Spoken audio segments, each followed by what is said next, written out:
Greetings all, Shane Bruce, Restomod Daisy. Well, here she is, the Parlor Plinker. All right, it's finished, but it's not quite finished. There's probably a few more adjustments I'm going to make in the buttstock and the forestock. Currently has a walnut butt plate to make up for too much stock that I cut off when I was busily shortening it down for the proposed purpose of plinking in the parlor. I want to point out to you on this side of the gun, check that out, that is a paddle lever. You'll notice that you can push it down and pull it back. It's got finger grooves, and we'll demonstrate here in just a minute exactly how this is designed to work for our parlor plinker. I also want to point out here at the top of the gun, we have a increased height peep sight. The original Daisy peep sight that this was built on wasn't quite tall enough to get the gun where it needed to be because it's shooting really, really slow. Now, the Parlor Plinker is designed to be fired indoors at very short ranges with very reduced possibilities of ricochets. And the way we do that is we replace the regular mainspring with a .499 mainspring, designed for a Daisy target gun, oddly enough, a standard diameter air tube to restrict airflow, because we really don't want this thing running any faster than about 130 feet a second. Let's flip her over and take a look at the other side. There's the back side of the paddle lever. It has the, this particular Model 99 came with the Model 99 trigger with the coil spring. So I elected to keep it. I'm glad I did. It's a really good trigger to shoot. Has a consistent level of take-up and a crisp let-off. As you can see, this was the gun we had in the Evaporust tank. And you can tell by the freckling on the receiver just how bad the rust on this one was. It really wrinkled up. This side's also instructive. But it took a fire blue really well. I'm very pleased with the color on the gun.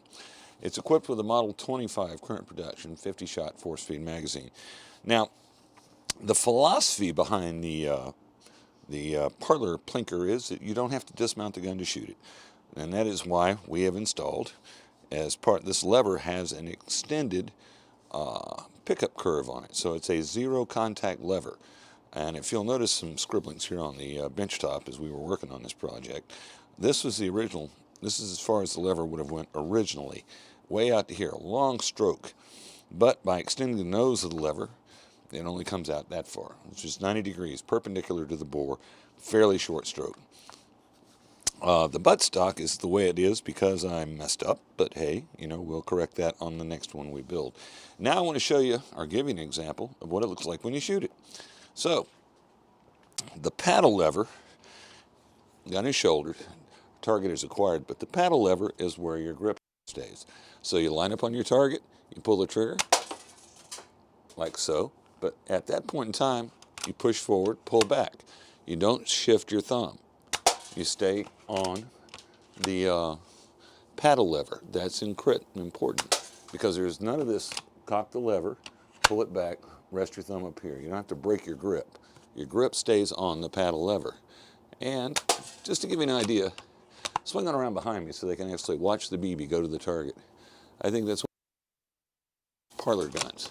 You can actually, and more than once or twice, it's pretty easy. You don't anymore. Plink away, and oddly enough, this will punch a hole in a beer can, or excuse me, beverage. Oh, I missed adult beverage can. Pay attention to shooting less. But as you can see, you can rip it through here pretty quick. My young son Jimmy, I'm like a Bren gun, but I feel it's a bit too quick. Oh, missed again. For enjoyment of the parlor gun process. Well, that's all we've got for you tonight, kids. This is Shane Bruce, Restomod Daisy, signing off.